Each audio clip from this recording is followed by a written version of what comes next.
Hello, and welcome to this talk on AI, inner life, and the future of humanity with Paula Boddington and Adrienne Brooks. I want to take a moment to thank everyone here for taking the time to join us today. And I would also like to take a moment to thank our funder, FETSA, for their support with this project. This conversation is a part of St. Ethelburga's Faith and Moral Courage project, where we are exploring how connecting more deeply with our faith or deepest values can empower us to confront the many crises we face with courage. So we're going to have around 90 minutes together today. In the first hour, I will provide an introduction to our speakers and the themes we'll be discussing, and then I will invite Paula and Adrienne into a dialogue on these themes. We'll then have 20 minutes for audience questions, followed by 10 minutes for any final thoughts that the speakers have. We're going to be recording this session, so if you're asking a question during the Q&A, please be mindful that if you don't want to be filmed, you will need to turn off your camera when asking any questions. So now it gives me great pleasure to introduce our two speakers today. We have Paula Boddington. So Paula is Associate Professor of Philosophy and Healthcare in the Geller Institute of Aging and Memory at the School of Biomedical Sciences at the University of West London. From 2015 to 2018, Paula worked on the research project towards a code of ethics for artificial intelligence research through the Future of Life Institute with a grant from Elon Musk and the Open Philanthropy project in the Computer Science Department of the University of Oxford. This project considered challenges and opportunities towards developing an ethical framework for the future of AI. The research project drew upon lessons in the ethical regulation of other areas of emerging technologies, such as in medicine and genomics. It also gives me great pleasure to introduce Adrienne Brooks, who is a senior advisor on the Technology for Development team at Mercy Corps, specializing in digital peacebuilding and programs addressing online harms and conflict.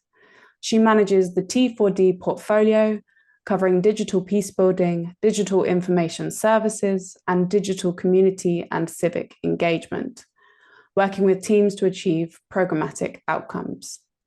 Prior to this role, she managed the monitoring and evaluation for the T4D team, designing and implementing information ecosystem assessments and evaluations.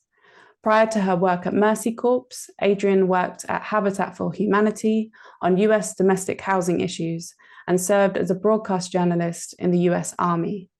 She has a Master's of International Economics and Conflict Management from Johns Hopkins University's School of Advanced International Studies.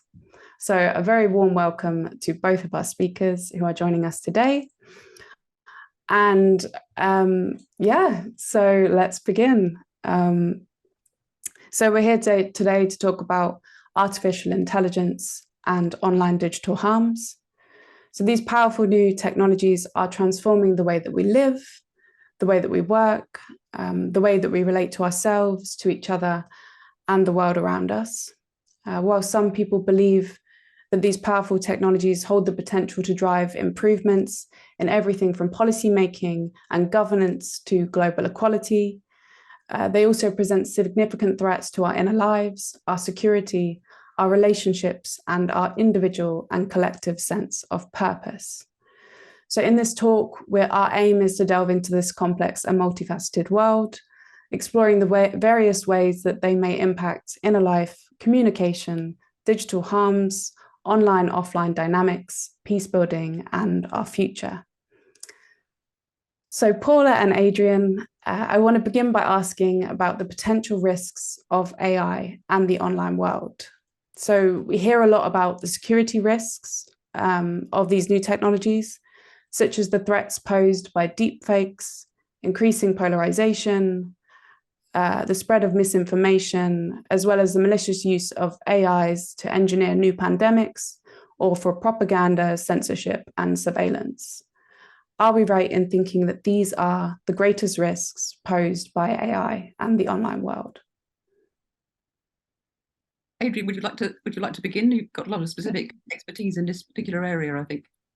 Sure. Yes, I can jump in to start to kick things off. So, yes, I would like to thank you again for having me and for the opportunity to have a conversation about some of these really complex and really rapidly evolving concerns and dynamics that we're seeing in the technology world, and of course how that's impacting our day-to-day lives.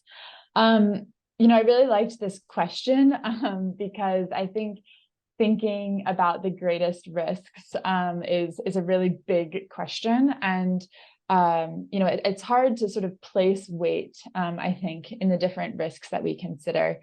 So I would offer that, to start, we really need to consider this new technology and the new dynamics and how it's transforming the world that we live in, as we have with other technologies, in that, there's risks, there's also positive uses. And what we really need to look at is how all different sort of levels and sort of this of society are impacted. And so when we consider risk, we have to think about those political, social, and economic issues that you've mentioned off the top in your question. But we also can't ignore local and community dynamics or individual dynamics. And so a lot of the work that I've been doing in the past few years is to really kind of think about models and frameworks in which we can help to answer some of these questions that are inclusive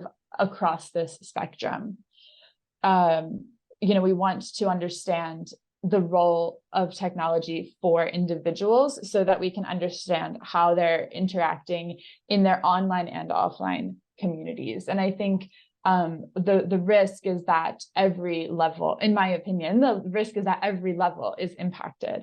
We're seeing political drivers, we're seeing technology used to further intergroup conflict, we're narratives for radicalization and polarization. We're also seeing an impact on individuals' well-being, and that personal impact of being constantly flooded with information that you don't know is true or false, or being flooded with imagery that impacts how you see yourself, or how you see yourself among your peers, your community, or in your world. And so I think that these are the right risks we have to be thinking about, but it's also not at that highest level. We have to think about it across this spectrum, from the high, sort of political, strategic dimension, all the way down to that individual well-being. And I guess that's what I'll say for now. And but Paula, curious from your perspective. Yeah, that's really great, because your perspective is I think a lot more practical. In a way, much more practical and grounded than mine, but it really marries really, really closely with coming at this issue. If you start coming at this issue from a purely theoretical stance, I think it matches very closely with what you're saying.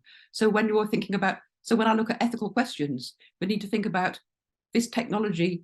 There are many dimensions of technology, but a lot of the interesting dimensions come from how it enables us, or controls, or guides how we see the world.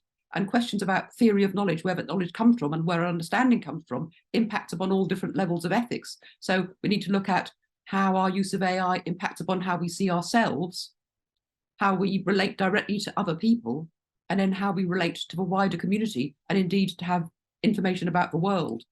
And I think it also can be useful to consider this technology in terms of the software, also in terms of the hardware, because that poses very great security risks in terms of how things are happening, and then also in terms of the ideologies behind it. So, for example, one of the aspects of, by the ideologies behind it, I mean some of the things that's going on in the minds of some of the people who are developing AI, and their ambitions for AI and why they're using it. And then just for general, what you might call a technological imperative. But of course, our use of AI, our use of technology, it's got to happen. It's got to happen urgently. You've got to try and beat the Chinese. We've got to try and race to economic success. And that there's some kind of technological imperative, which is wrapping us up into an infrastructure which is hard to control and hard to escape, where a lot of technology becomes necessary for us, and where, as you say, it's very transformative, that it's molding and changing the way in which we see the world around us. So those issues of control and the subtle changes about what individuals are able to do and can't do is a really important background to the risks, because how we assess risk depends very much on what we think is necessary. So of course there are risks in crossing the road, but you would never say, I'm not going to cross the road, because then you can't do anything. So if certain parts of our life seem to be necessary, as humans, we can be really easily change blind. So we can easily forget that we managed without technology.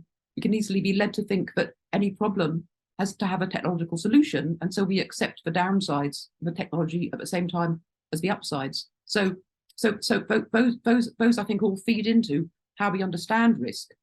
And when you look at the field of AI and how people are talking about it, in fact, there's, if you like, a battle to control the discussion of risk, because there's a kind of battle between people who think, no, these are the risks, and these are the risks, and we know how to solve it through our tech company. And the most important risk, for example, is maybe super intelligent AI will dominate the world and turn us into animals or sheep or something.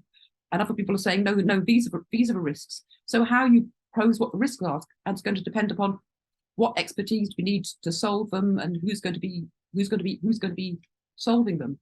But so I just want to make another point as well, before maybe handing it back to Adrienne for comment, is that one of the big risks, which is linked to the question of control and what control individuals and communities and global corporations, let's not forget them, and governments have, is related to the question of power. So, for example, a possible sort of security, I think probably really pressing security risk would be our increasing dependence upon technology, which of course relies upon hardware, and the hardware in turn relies upon sourcing, for example, minerals from often unstable parts of the world, and from producing technology in other parts of the world where people are maybe actually producing that technology in really undesirable conditions. So I just say one more thing. So, for example, if you look, you can trace worrying or concerning chains between the attempt to be ethical and to regulate, and then how that might actually end up escalating risks in certain sorts of risks, and why you need to look behind what the language is. So, but one of the reasons why many jurisdictions or areas of the world, like for example the European Union and other areas, are really trying to regulate AI and are concerned about the ethical issues, is because they're concerned that unless these are addressed, the public won't trust technology, and they're concerned that the public trusts technology in order to increase innovation and to increase and to grow productivity and to increase the use of technology. But the technology that's being increased is very often technology which is actually sourced outside of the European Union, for example, and of course reliant upon the materials, the batteries, and on creating hardware in other parts of the world. So, and creating, possibly exacerbating and creating, or at least relying upon certain divisions between wealth and poverty. So, any thoughts on that, Adrienne or Harriet? Oh man, I mean, that was so comprehensive. And in full transparency, Paula and I had set up 30 minutes to chat and get to know each other before this call, and it was certainly not enough time. And it's so great to sort of like follow how you're thinking through these issues, because it's quite different than how we're thinking about them, like in our sort of day-to-day projects, but like so fascinating. And I think a really interesting point. And when you think about, regulation, for example, because that was something I was sort of thinking on ahead of this call as well, to understand the incentives and motivations of the regulators, and like how are they influenced, and by whom. And like, of course, I am American and live in a context where there's regulators and also the developers of many of these tools living in the same country. And so it's a fascinating conversation, I think,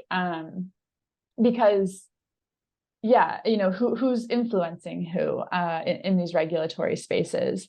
I think another sort of piece that I'm thinking about is, as we as individuals, this AI is here, and it has, there's various levels of regulatory conversations, obvious, and of course, like the one thing we think about from sort of the peace builder perspective is like, how can we advocate for different regulation, for improved regulation based around issues that we're concerned of, which are, often around themes around like social cohesion, for example. We're looking at building that resilience and enabling dialogue and, not just thinking about like stopping harms around like polarization or hate speech, for example. But I think when we think about regulation, there's sort of the advocacy we can do, but I'm also curious to think about like, how do we adapt what we already have? Like, we can't quite put it back the way it was. And so, as we think about shaping and melding this going forward, how are we advocating at sort of that regulatory level? And how are we sort of thinking about our own social norms and rules that exist and how we adapt our own behavior in this new space? So I think, back to your sort of comments, I think we're individuals within this whole. And so how do we, it's an age-old question of policymaking to begin with, but like, how do we as individuals engage in a whole, and how do we regulate for those dynamics that are just often or could be at odds? And so it's just, I really enjoyed your sort of process thinking through that. But yeah, sort of curious how you think about the individual versus collective.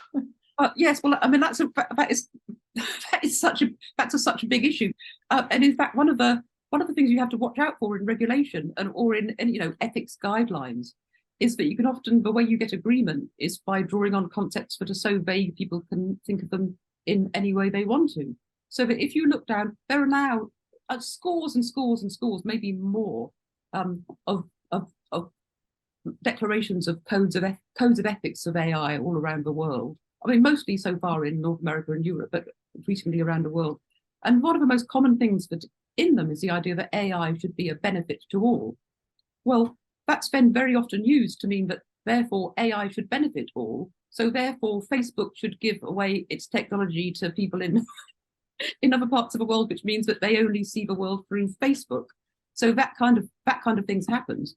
But that's why I think it's so really valuable to have conversations with people with different levels of expertise, like you, Adrienne, looking at in detail at the local ground, because we need to really understand how things are understood in different communities and also understood by different individuals. And with relation to something as vague as trying to benefit people, we then have to, and apart from the fact that it's a question that philosophers have discussed and haven't come to any conclusion about, we have to look at how the notion of what is a benefit is changing precisely through our use of technology.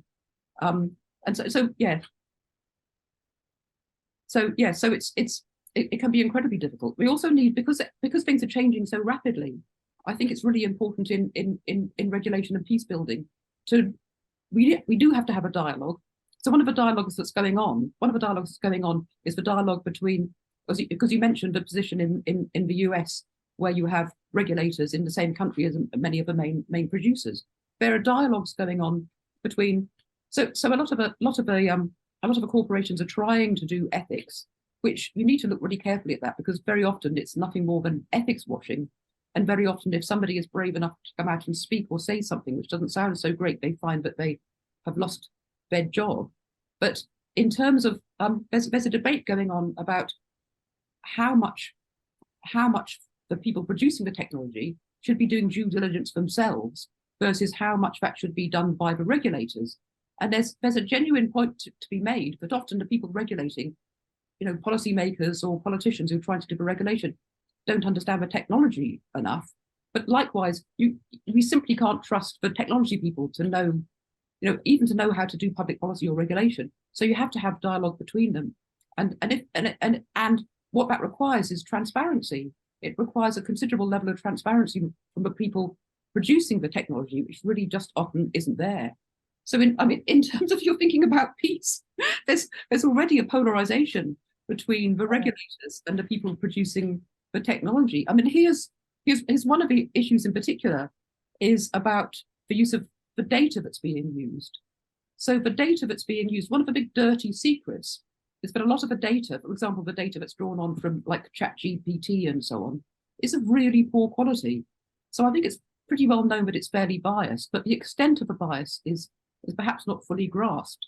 But you can only really investigate that if the corporation's going to put time into being transparent about the data and also then doing the work, the really complex, detailed work at looking at what the data is saying.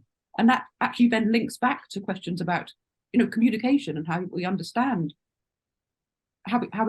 people. So if we just take using ChatGPT or something as a form of communication, I discovered after I published a book about 3 months ago about AI ethics, and the publisher, I'll just give an illustration. The publisher said, "Oh, the language is quite good, so instead of using a human to edit it, we'll use an AI tool to edit it." Now, the AI tool, the publisher allows me to use British spelling and British English. The AI tool didn't know what British English was and turned it all into American English. At which point I realised how different the two languages are, especially when you're trying to be really precise. I mean, you can use one or the other. It's not that neither one is better than the other, but they're very different. And then also I discovered ChatGPT doesn't know either, because I asked it. So that the language that's coming out is a mash of the stuff that's the data's on. And the data has been found to disproportionately use texts from young, white, American males.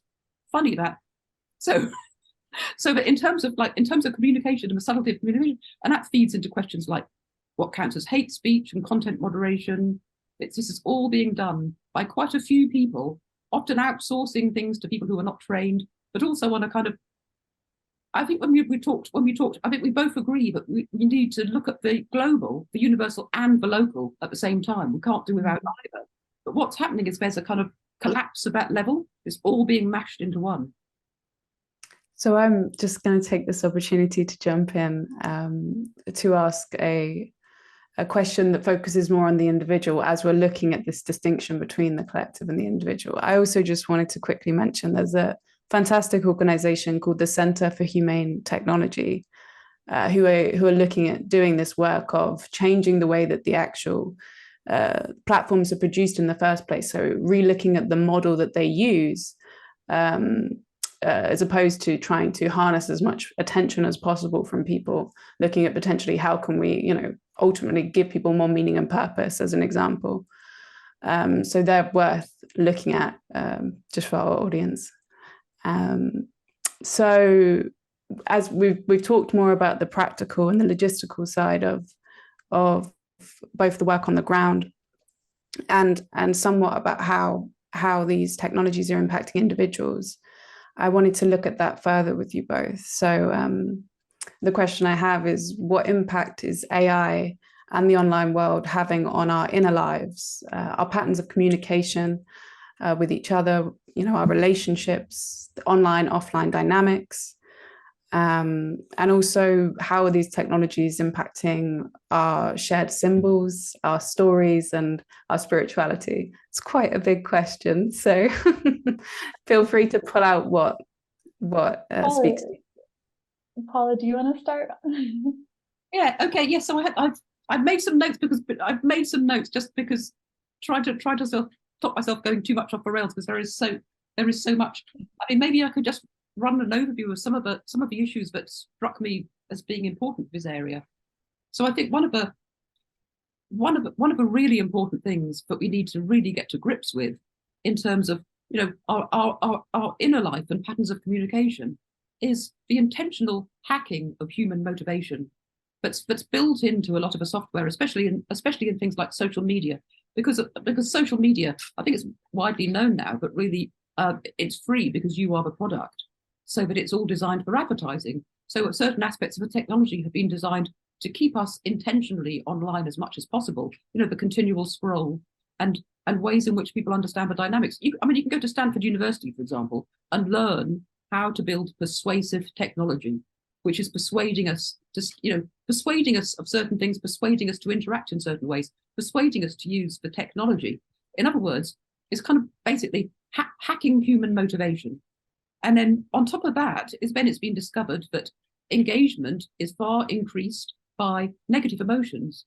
So you're far more likely to engage online if you've been made a bit angry or a bit annoyed. So if you put that together with, say, the possible miscommunications you can have, because everything is being mashed into some sort of online world, it's sometimes you can be discussing with somebody on Facebook or Twitter, and the discussion goes awry because they're in America and you're in Britain, and there's total miscommunication about what you're talking about. So you end up devolving some ludicrous, absolutely awful row. That sort of thing happens all the time. But they're really attacking our attention. They're hijacking our attention. And one of the most important things, spiritually, it's important things for our own inner peace, but actually critically important in how we relate to other people and to the world, is the focusing of attention.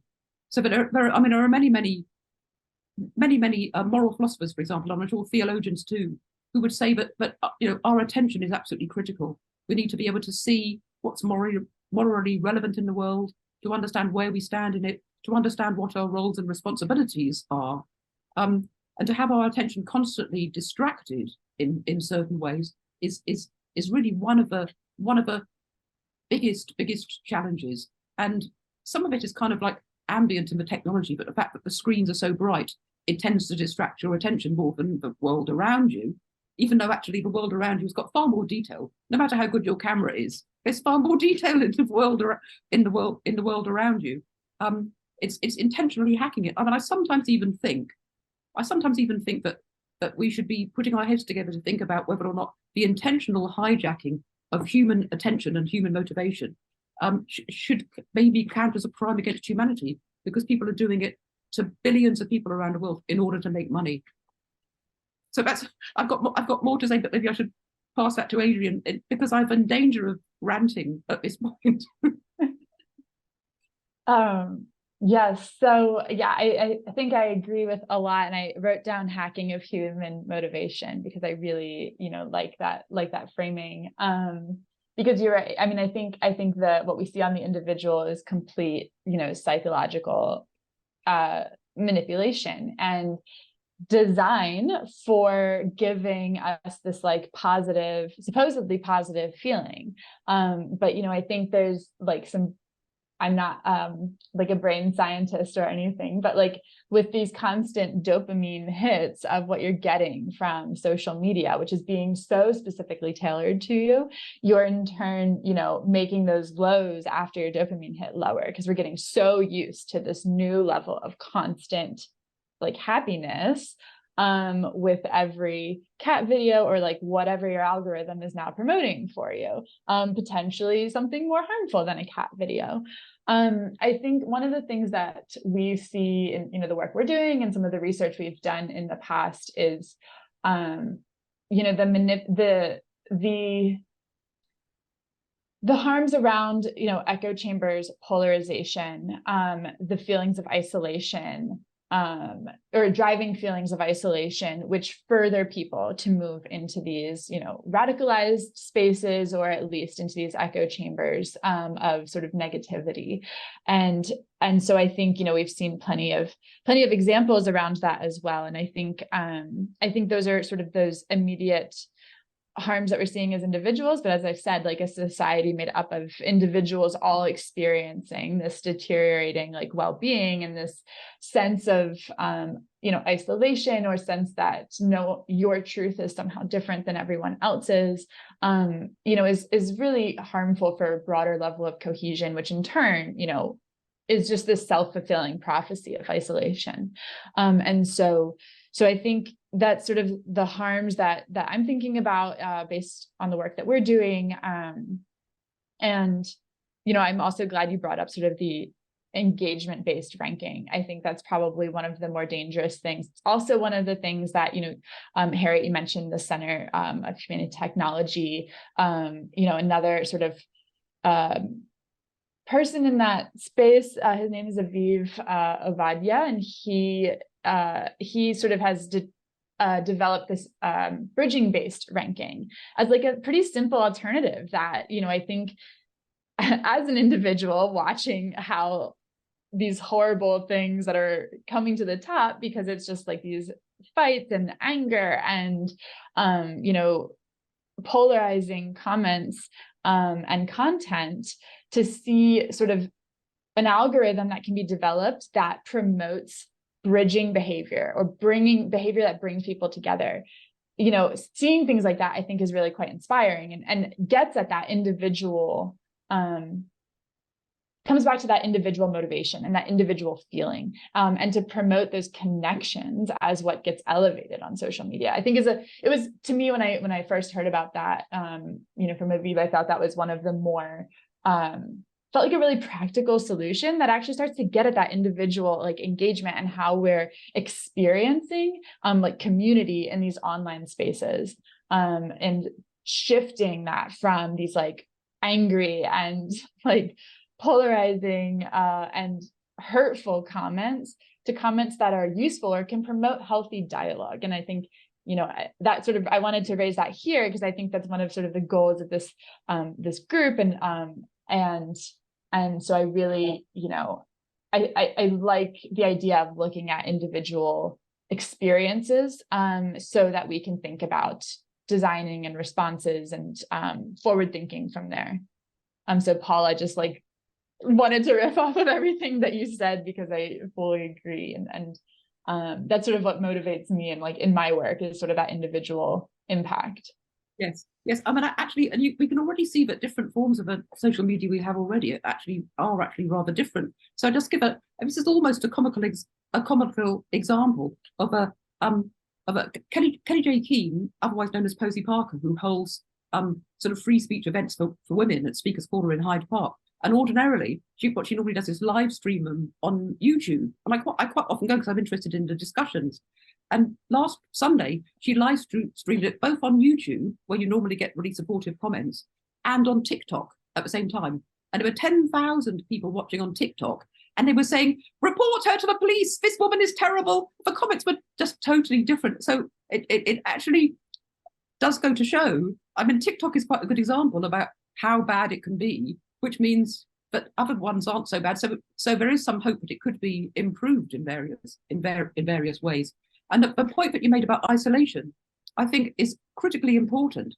But I think we also need to see it in different forms of there's all sorts of ways in which the technology can bring us together. So, for example, I mean, I would probably never have, or I might, I suppose, have met you, but we're able to talk from California to London, which is fantastic. But the isolation, which is just now an ambient part of life. So, for example, the expectation that it's really hard to find somebody to serve you in a supermarket, but you have to, go into the bank and do everything automatically. Everything is online. And I mean, that really points to, it's more isolation for certain groups of people than for others. So that for many people, chatting to the person in your shop or whoever, or being able to remember when you could call somebody up on the telephone and speak to them, those things that mean nothing to somebody who's engaged, maybe a young person, successful young person with a family and a career and social life, may mean nothing, but they might mean the world to somebody who's living an isolated life. So who then, actually, it's also part of how we understand risks, who then very often would be seen as, the reason why they're complaining about all this stuff being automatic is because, they're too old to understand the technology. Or it might be that they're old enough to remember that things weren't like that and to prefer it. So it's that the isolation of a distance. The distance is really important. And I think it's also enhanced, this sense of isolation and distance is enhanced by our very experience of a technology, that we're experiencing it. I mean, I'm just sitting here in a chair looking into a machine. If we were all in a room, you'd be looking around a room and maybe shuffling around and you'd have more of an embodied experience. But we have a very disembodied notion of the self. We have a very disembodied experience of what it is to interact with somebody. We can have entire relationships that happen simply through text messages, for example. And that, in many ways, kind of feeds into a a dualist notion of the mind and body, as if René Descartes had this idea that the mind was totally separate from the body, and what we really are is our minds. We simply are thinking things, and the body is something we just happen to inhabit. And there's aspects of technology which is kind of like nudging us towards that way of thinking. So then we think about ourselves as just a matter of our beliefs, a matter of our identity. And that notion that, oh, our identity is just what we think, what we believe, who we say we are. And then if that then gets questioned, for example, in some online discussion, it kind of feeds into this complex web where we feel at once that we're just these minds, but secondly, then that becomes really fragile because of the ways in which somebody might disagree with you. So this might sound a bit complex, but I think that this notion of distance and the way in which we then end up feeling isolated even within our own bodies, because we just think, I'm just this thinking thing, which also fits very closely with a lot of the ideology and guiding assumptions behind some of the people who are driving AI. And I say some because there are many, many people who are working in it who are just interested in solving practical problems and just think of it technology. But there are others who are thinking, we're trying to develop something which is better than human. We're trying to recreate the mind, or the idea that what a human mind is simply thinking, simply made of language, and which is just actually, in my mind, just one aspect of who we are. But it's an ideology driving the idea that humans are just essentially these isolated little blobs of mind floating around inside brains somewhere. Sorry, I've probably gone on for too long, but no, that was fascinating, Paula. Thank you. You brought to my mind the meaning crisis, and how these technologies are exacerbating the meaning crisis, the loss of community, this feeling of isolation and disconnection from those around us. So that really dovetails nicely into my next question, which is, how might spirituality or moral philosophy help us to respond courageously to the threats posed by these powerful new technologies? And also, how can peace builders, like many in this room, better respond to these online threats? Start with that. Sure. Yes. I'm going to start with your second question in terms of response. I think what's come out from our conversation so far is like the multiple different levels in which we're seeing these online harms sort of be driven from, interact across, cause impacts in like all. It's sort of a multi-dimensional, problem, which is why why we're here talking about it. What I think as peace builders, we have to start from the assumption that we are not talking about like an online only problem. So the first thing I'm always like talking about with teams is, how can we consider like ourselves as people living in a space that is inclusive of this online environment? Because we work across places that span from very urban, dense, highly digitally connected communities to the incredibly rural, like maybe there's 2G, but not even everyone has phones. And somehow harms, viral, mis and disinformation, hate speech is transmitting really fast from across this spectrum. And so it's not just there's not internet here and therefore it's not a problem. This information, as we've discussed, leverages on human emotion, psychology, group thinking, and moves across the online communication channels that exist, social media platforms driven from AI or whatever, and really quickly through traditional conversations happening at the marketplace or between families, and fuels conflict. And so I think we have different frameworks and sort of approaches and how we want to consider these different issues. But I mean, I think what what we're looking at from the Mercy Corps perspective is that like tackling this issue is not about fact checking or, reporting hate speech, or, working with tech companies for like takedown based on content moderation practices, whatever, but rather looking across the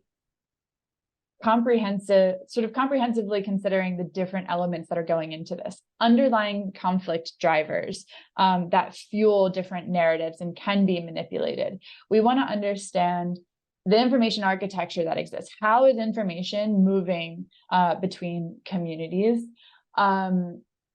Who are those key influencers? Yes, the TikTok people, but also like community leaders, village chiefs, parents. Who are the key influencers in society that can manipulate those conflict drivers and those information channels, or in turn, be the counter to that? Who are those like resilience influencers as well in a community? We need to understand some level of these accelerating attributes of social media themselves. We need to understand at some point, like, what is the algorithm doing? What is driving it? What type of content is moving faster or farther or more dangerously? And we need to understand, like, as peace builders, we're really concerned about preventing violence and building peace. So we want to understand those windows of risk where like it's especially problematic, and design programs that come across all of those factors. So you won't see like just fact checking solving the like disinformation, misinformation crisis, because it's driven from intergroup tensions or ethnic tensions or youth grievances and these other sort of underlying drivers. And so I think in order to address this, we need to understand those individual level impacts and what role that's playing in this broader community that we might be working in. And so I think, I would say that those are sort of the elements we want to consider. I mean, the second thing is across all of those, and I think maybe getting a little bit to your first question, there's resilience elements across all of that. An existing information ecosystem means networks of people that connect with each other in some way. And, there are forces at play to counter these underlying conflict drivers, social cohesion and resilience in communities, intergroup dialogues that are happening. A lot of communities that are prone to, conflict also have established early warning and sort of conflict mitigation responses. And how can we adapt this work that's already being done, these values that are already driving communities to come together? How can we leverage that for good in this space? And I think, technology can support these things for sure as well. So we want to understand the online harms. We also want to understand how can we leverage the online space to bolster this social cohesion that already exists, or these resilience elements that already exist. And I think, can we adapt early warning systems to be monitoring social media better and sort of identify those flare-ups? Can we also use like WhatsApp groups when communities are too insecure to be able to actually travel and connect with each other and mediate conflicts? Like technology can solve that problem. Being able to connect immediately when a rumor starts spreading, and to connect to religious leaders or community leaders to say, oh, wait, no, that's wrong. And so can we leverage those values and people that are hoping to see and wanting to work towards peace and cohesion in the world and move towards that? So sorry, that was very long-winded, but that was a little bit of our approach. And so I get a little excited about it. But I think I would start there and say, like, we need to consider the multitude of factors. We need to leverage the human behavior that wants to push for good and for connection, and build off of those, ethics and connection that drives us. So I'll stop there because now I'm going to start ranting. No, that was really great, Adrienne, and again, it really resonates. It really resonates with how I've been thinking about it, and I particularly like the way that um, but you say we can't just rely on the technology companies to do the sort of content moderation for hate speech, which we can't anyway, because it's just you're just never going to be able to find an acceptable definition of hate speech. I mean, I've just had Australians saying, and if you're Australian and you call somebody a bastard, it means that they're your best friend. So it's just you're just never going to be able to come up with something. And also the terms people use just change so quickly. Yeah. So that looking at how you relate yourself. So one of the ways, in terms of a question about how spirituality or moral philosophy might help us respond, I think we can think about that as getting back to the notion of attention and the notion of centering, and actually it's really easy to feel completely overwhelmed by what's going on, and therefore thinking we have to get the government to regulate, we have to get the big tech companies to do something.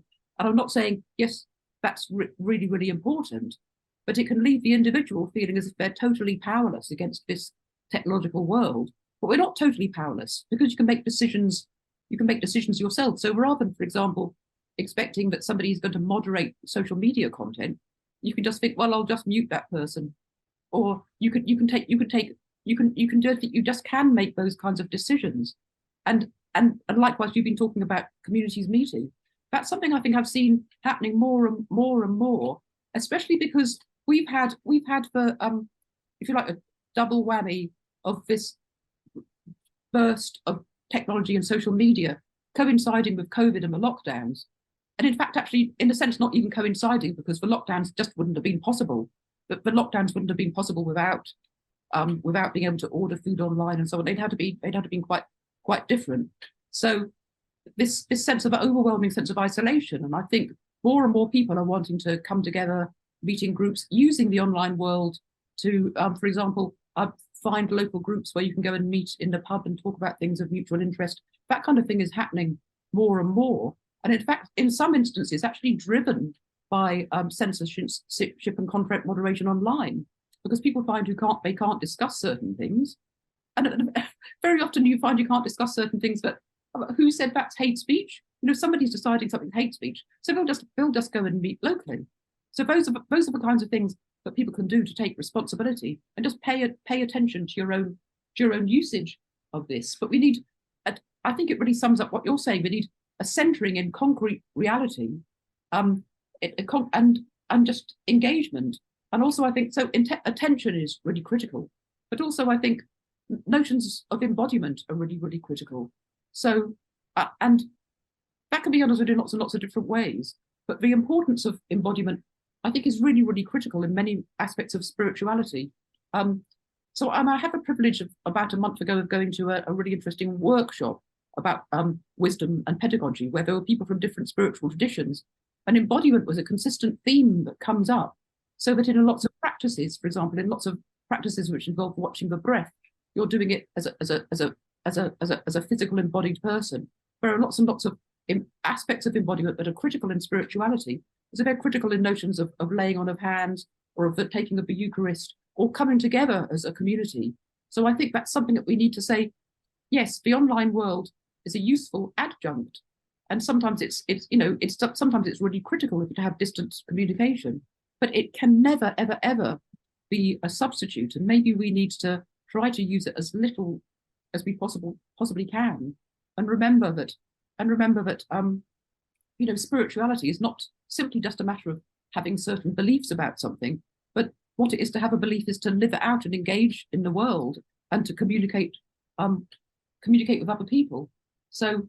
Yeah, and we need to really we can as individuals take a step back and just think more critically about the end goals of these, let's face it, billionaire corporations, but ensnaring us in technology. I mean, if you just realize that very often in technology, people work out how to do something and then find a reason for it, a reason to use it.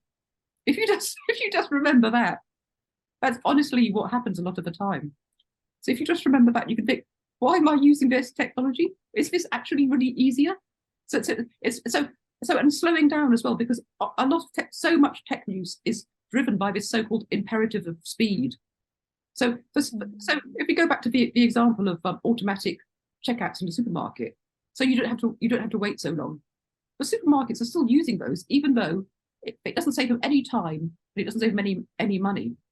But of course, sometimes you might want to be really quick.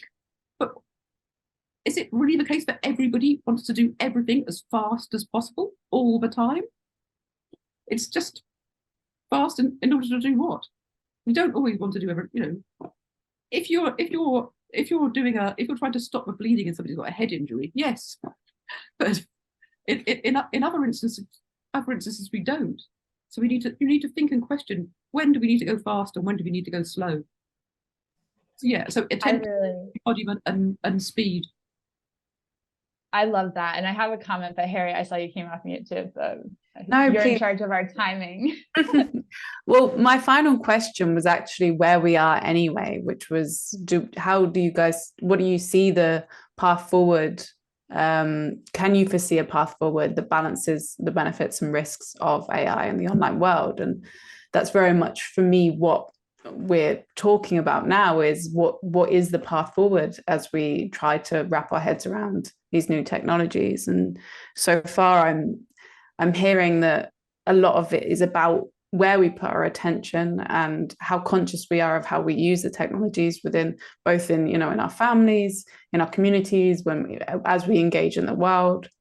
And I think part of that as well is making a conscious choice. These technologies have just become available to us, and it's not something that we necessarily spend much time thinking about. And because it's there, we use it. But actually taking a step back to consider, for example, something like ChatGPT for an organization, do we want to use this to generate emails? Are we comfortable having a voice that is not our own, that is computer generated, used when communicating personally with each other, asking ourselves those questions in our families, as individuals, as organizations, maybe a powerful step forward. But Adrienne, anyway, I'll let you jump back in. Well, I was resonating with some of that. Well, maybe resonating, maybe disagreeing a little. As a self-described introvert, I actually really enjoy the self-checkouts for the days where I don't feel like I can extrovert enough. So a positive use, but I definitely hear you. And actually, I was having the same conversation about what it means to be together in a space. And we have a person on my team who works on trauma healing. And so he and I have been doing a lot of just brainstorming in this space. And one of the activities that he really enjoys and has done sort of in a lot of different contexts is sort of a bonfire moment. And it's something about sitting around a fire in the dark and sharing stories, and can bring people together. And it's this like very, very full sensory experience. Like, what makes the bonfire different than if we were all sitting, together, but in an auditorium or in a classroom or whatever? And something about the bonfire at night and sharing stories brings people together and creates some sort of space where somebody's maybe more comfortable talking about something more difficult. And that's like one of the most impactful things we're seeing, when we're talking about like youth participating in violence, for example. And so the question I asked him, and I am on our technology for development team at Mercy Corps. I am a technology skeptic also, but I'm really interested in like, the tech is here, like, what do we do? And my question was like, what is a digital bonfire? And how, like, if we ignore the tools as they currently are, but we know that there's some sort of digital space out there, like, might it be like, what are the outcomes? What are the feelings that are created? How can we dig into sort of the emotions of that bonfire experience? And like, what would that look like in an online space? A closed space, a private group, like, And we don't have an answer to that question. I don't think it exists. However, I liked the sort of brainstorming exercise that we went through together, because I think that, I think, Paula, you were mentioning that people are sort of creating this technology and then assigning a reason for it to be. And if we could think about what we're like, the sort of the outcomes, the desires, and spend the time in the design, like, could we create something like really meaningful? And, we work in a lot, we work in a lot of places where we just don't have regular access to come together around that bonfire. And when we do, it's amazing, and it probably can never be truly replaced. But in the meantime, how do we create the safe space to bring people together and have difficult conversations? And I think that's something we haven't quite mastered. We did do a project around hate speech and sort of dealing with hate speech and rumor tracking that was, sort of between a farmer and herder community, and really quickly, just really on the edge of conflict. And so any one thing could just quickly sort of set these off a conflict. And the ability for community members that were sort of monitoring these different incidents to really quickly respond and figure out if something was true or false. I mean, that's happening because of technology. And that's, however, we couldn't, there's no handshake at the end of a difficult conversation online. People just sort of stop commenting, and it's this weird, nefarious, gray, are they mad at me or not? So, I think we've got so much thinking to do on the design and how we're using it. And I think it's conversations like these that start to bring out the ways, the best practices, what's worked, how should we think about this from an ethical standpoint? Who is being included and not in these platforms? How are we engaging people at the individual level for the broader community? And I think there's a lot of people giving thought to that, and that sort of brings me motivation. But I think it's here. And so my question is how do we come together to determine values and what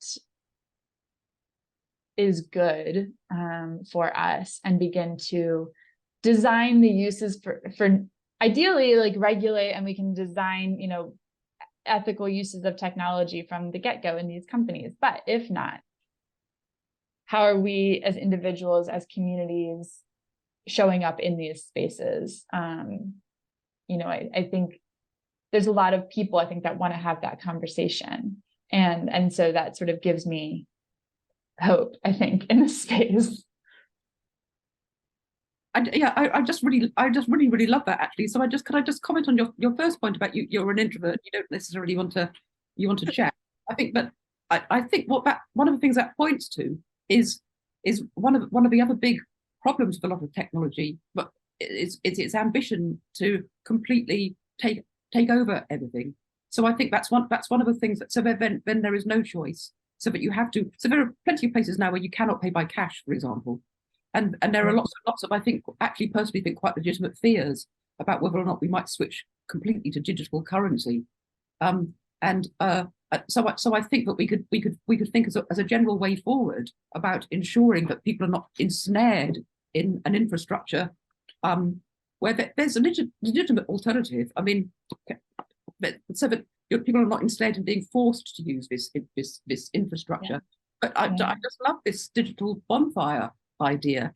And one of the things, like I say, it sparked in me is just thinking about how it's bringing people together and trying to think creatively, and all people who are are not in the tech industry, because you tend to get certain sorts of people who go into tech. So people who are engaged in other forms of storytelling.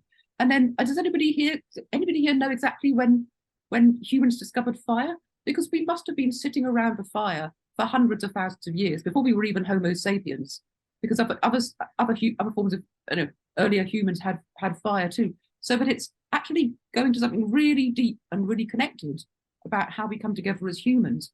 And another then, which then sparked thinking, is that one of the things that a lot of people have found really useful and kept them going through the pandemic was actually coming together and singing online, because singing is another of those things. So I come from a family where everybody always played musical instruments, and you would sit around the piano and all sing. And if you were ever on a bus trip to somebody's wedding, you'd have song sheets and you'd all be singing.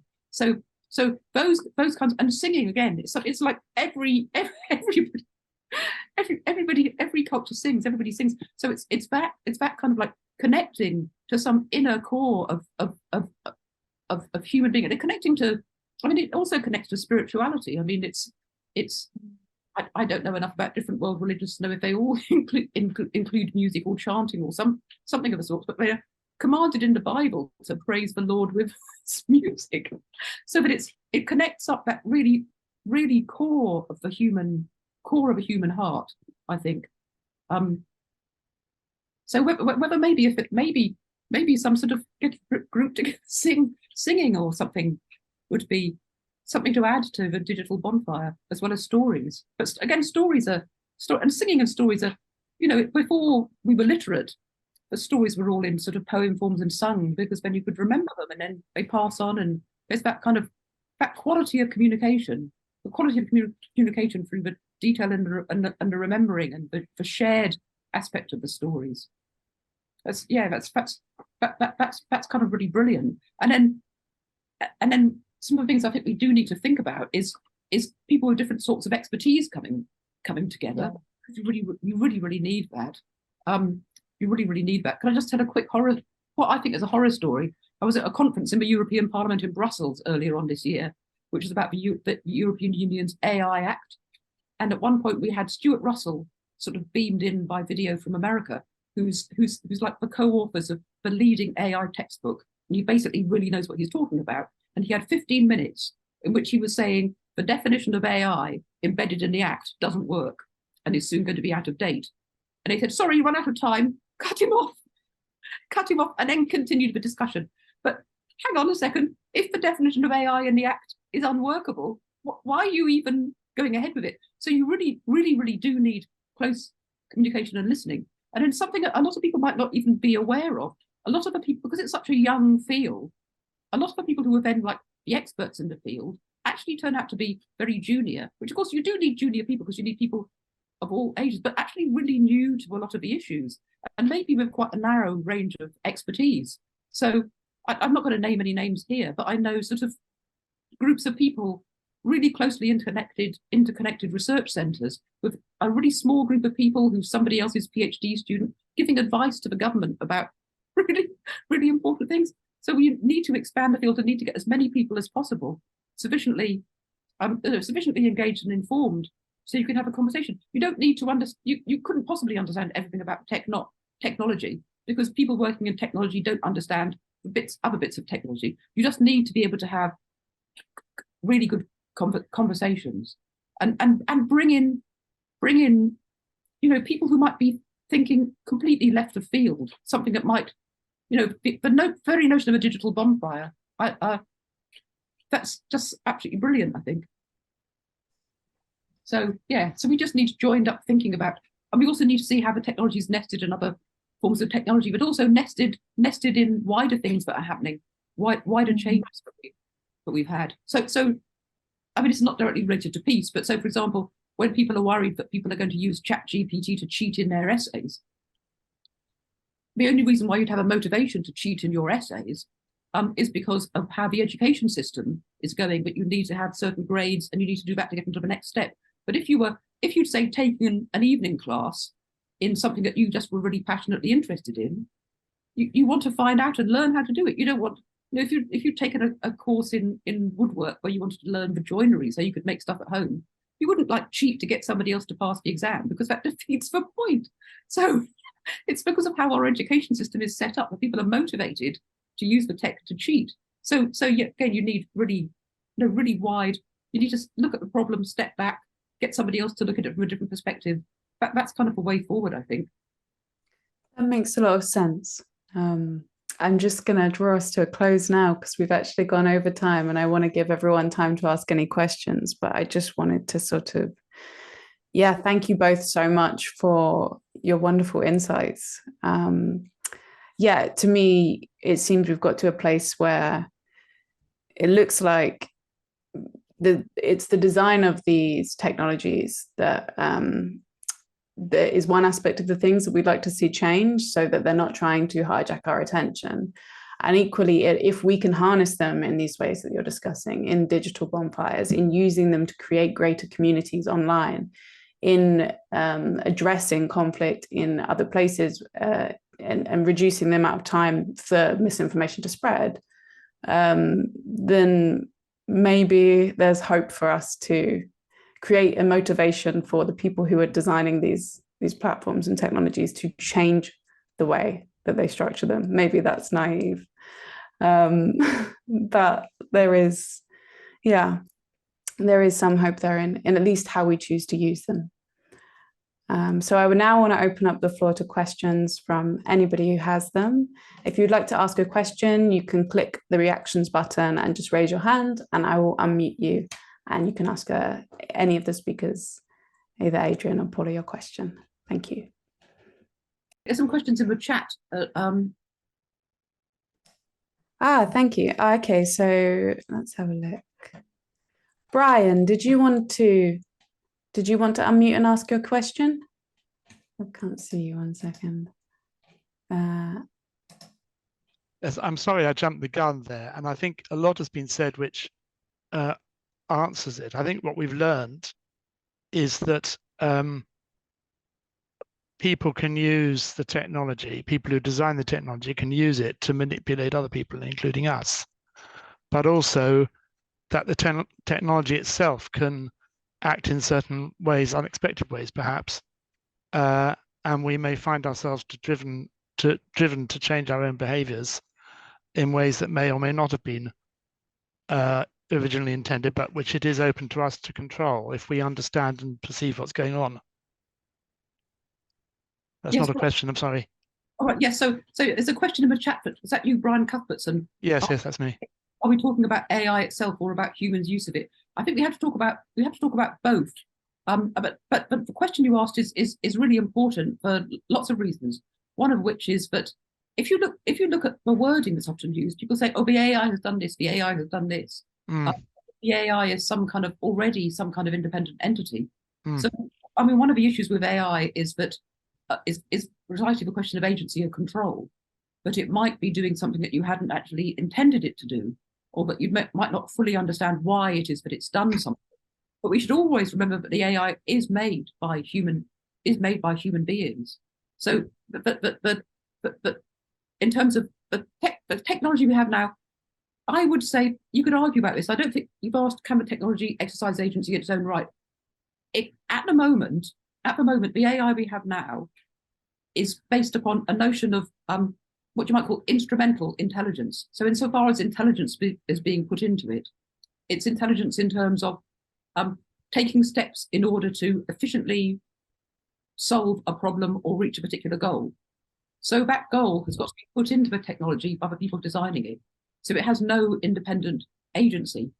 But actually, somewhat to my horror, there are people working on trying how to build AI that has its own motivation. I mean, why? I have no idea. But there are people trying. There are people trying to do that. But when you say isn't it for humans who should be regulated? Back when I had been working on this area for just a short amount of time, we're looking at how people might develop codes of ethics, or how people are talking about how you might build ethics into AI. A friend said to me, "Have we done that in humans yet?" So precisely that is a big question, and that's of course where it also gets back to the question of power, because the people, I just think it would be personally think it would be, although we need the technologists to come on board and be honest and open about what they're doing, the very idea that they themselves should be regulating themselves is completely preposterous, if I might say that. Yeah, so it is for humans who should be regulated, and the use of it. So we need to think about not just the development of AI, but how it's used, because very often it's developed for one thing and then used for something else. So you see this happening in technology all the time. So we've developed it for some this really, really important reason. So to take, do you know about Elon Musk's Neuralink? This idea of trying to develop a chip that would go into your brain so you could directly connect to the internet. In common, it's not just Elon Musk. In common with many of these kinds of new technological developments, the idea is, there are these really important, serious cases of somebody who's completely paralyzed, and it would be useful to them. Yes, it could be, but then it's used. The ultimate aim that he had specified was for general use. So this is why we need to look really closely about the purposes of why something is being used. Thank you, Paula. And thank you, Brian, for your question. Lorraine, I'm just going to ask you to unmute.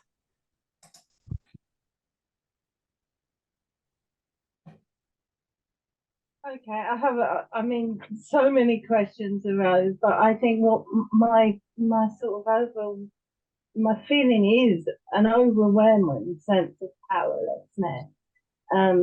I am doing a doctorate myself in fine art, but my research subject is the meta crisis, and so this is part of it. And I just struggle with trying to imagine being able to control or manage any of this, and it feels as though it's almost all out of control already. And so I think it sort of felt, when there weren't many questions arising, that that's kind of how everybody is feeling, huge anxiety, but you seem to be very focused on what you're doing and managing in some way. Do you think it is manageable, or is it already out of control? I'm sensing maybe I'm looking for some reassurance here, because you sound like you know what you're talking about, and I feel absolutely overwhelmed. Sorry if that's a huge question. Do you want to comment, Adrienne? Yeah, sure. I mean, I think my answer is like it's both. I feel that I think the ability to regulate and sort of advocate towards regulation is there's limitations, and I think we've seen varying levels of success and not historically. And so when it comes to AI, like I feel that there's it's a big, like, it's really hyped right now. So like in technology, we think of like a hype curve where it comes out, it's new and exciting. And I actually from the last few rounds of like hype, from VR to 3D printing and now AI, like I think there's been a lot of emphasis around regulation, and I think a lot of really positive movement of trying to bring in smart people to talk about like the ethics and how what the challenges are and what we should be doing about it. And I think as Paul and I both mentioned, like at the simultaneously, there's a lot of work we can be doing as individuals in terms of how we want to engage, how we engage with each other, how we show up as users, and how we show up in our various work or personal lives or families and communities. And so I think sometimes I feel like I don't have a voice in the big regulatory conversations, but I also know what I'm doing with the teams that I work with, and I think or in my own family, and conversations I have with like my parents who are less like tech savvy but more experienced in sort of life, or my sister who's like more tech savvy than me and like maybe is leaning into that. And so I think it feels like hopeless in a lot of ways when you think of it as like big tech people designing the things, and like they feel sort of untouchable. But there is a lot we can do as individuals, and how we're engaging, and like who we're talking to and about what. And so I think, to answer your question like shortly, I think it's both. I think there's the fear in the unknown and a bit of helplessness. And also, like, there's a lot, there's work we can do in terms of how we show up and adapt to this world that exists. Because yeah, like, I mean, we're not putting AI back, like it's out there now. So yeah, I guess that's sort of my short answer maybe to your question. Okay, thank you. And if I could just add to that, there is a great deal of work going on. So, for example, there's more and more. It's becoming more and more routine. So that students in computing will be learning about ethical issues and the safe design of technology. It's just becoming more routine. As in fact, it's as in this, we can see maybe similar things happening in medicine. Now, it would be unthinkable to have a doctor being trained who hadn't been taught in medical ethics. Medical ethics is now quite a mature discipline. AI is much more complex because medical ethics just focuses on medicine, whereas AI focuses on absolutely everything. But it is becoming more routine. Another thing I think which really ought to be encouraged in a middle way between governments and corporations and individuals is there are an increasing number of civil society groups working on this.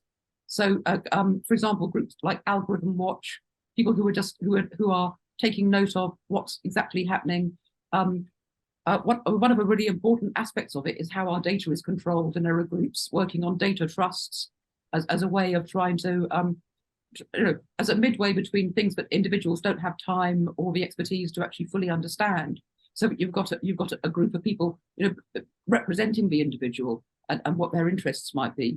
So there are, and also sort of groups of people from around the world. So I'm going to embarrassingly forget the complete name of this, but there are groups of indigenous communities talking about guidelines for AI for indigenous people around the world.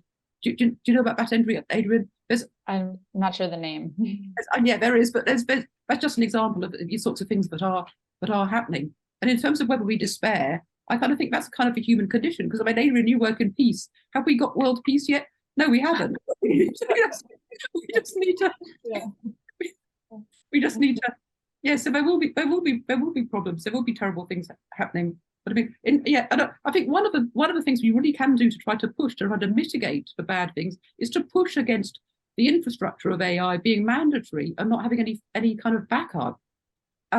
Because the more that it's mandatory. So for example, if one of the big risks of data and the online, the technical world, is that all the information that we're producing more information like per second than humans ever have. It could all get lost because the way in which it's stored could be vulnerable to just losing the whole lot. And moreover, so if you've got a book, you're only reading it online, who's to know that somebody's changed it? Because we really are in a 1984 rewriting history possible scenario. So again, so alternative forms of technology, having print. So if you think back, we lost a huge amount when the library in Alexandria burnt down, but nonetheless, there's still lots of precious manuscripts and things preserved from the ancient world. But we're living in a time where we could lose literally everything, unless there's alternative forms of storage. So that's just an example about how we need to make certain that there's alternative to the digital life. Yeah.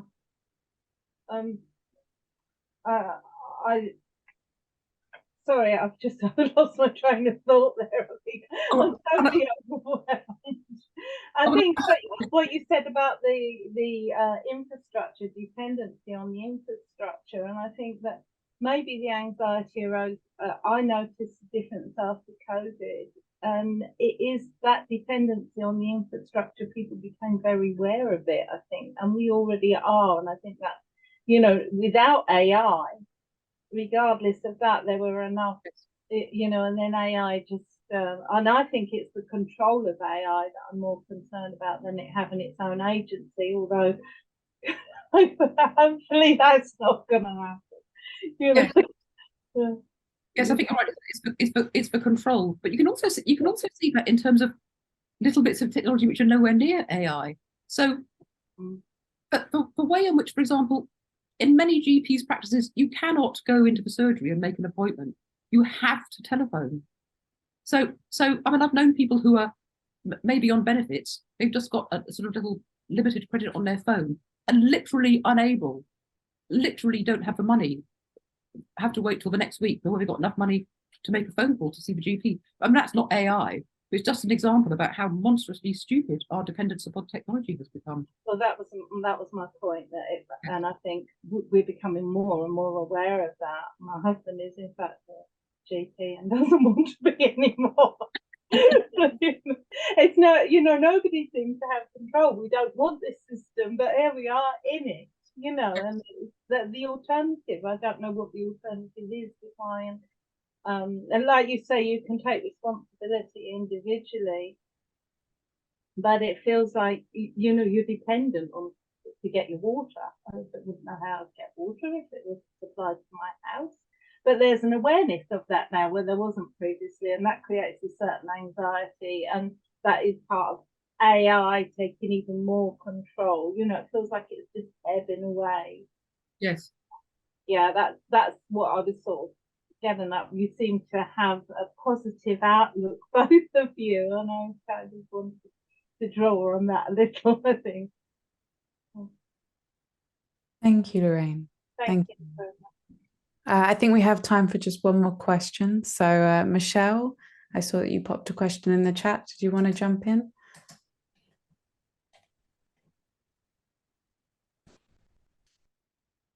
Hi, Harriet. Thanks. It's exactly as I wrote it down. I hope it's not too vague. If we weren't building technologies on a Descartesian foundation of split between mind and body, do you think we could build technology entirely differently? Perhaps modes of technology that didn't polarize our attention away from our embodiment, but one that functioned in a unison of the two. I'm sorry, this is like out there in a way, but also not, because the situation we find ourselves in is precisely because of the paradigm of consciousness that underlies it. Yes. It's a really, really interesting question. I also thank you that you've been using fire for 800,000 years. Is that right? Yeah, that's right. Some researchers speculate up to 1.5 million years ago, but the evidence that we have dates back to 800,000 years of first use of fire by humans. Yeah. I've got maybe like Andrea. Some of the things we've been discussing, that Adrienne been discussing, in particular about the digital bonfire, maybe help to address that. Yeah, I mean, I think that's exactly it. I think, unfortunately, I think given that currently tech companies are predominantly like business driven, which is in turn engagement driven, and the design in turn is meant to, reflects that. I think to change that means to sort of change the incentives, and which, I think if we can talk about a hypothetical, like, yeah, the people designing tech are like really smart, creative people that see a need or have an interest and build something. And so I think, if we so I think the potential is there. It comes down to me for like incentives and having the right people designing. And one of the things that, just going back to the digital bonfire, I think this is sort of the question we're trying to address. Like, how can we redefine the objectives so that tech is not trying to mirror something in the offline world? So we're not just creating like the online marketplace or the online town square, but like, what are the actual outcomes, or what are the purpose, or what's driving people to participate in the analog marketplace or the real life town square? And it's about connection, it's about community, it's about neighbors deciding on priorities together, if we think about like sort of a civic engagement project. And when we start there and then design backwards from that, I think we could, like, that's sort of the pathway that I would envision to achieve what you're talking about. Like,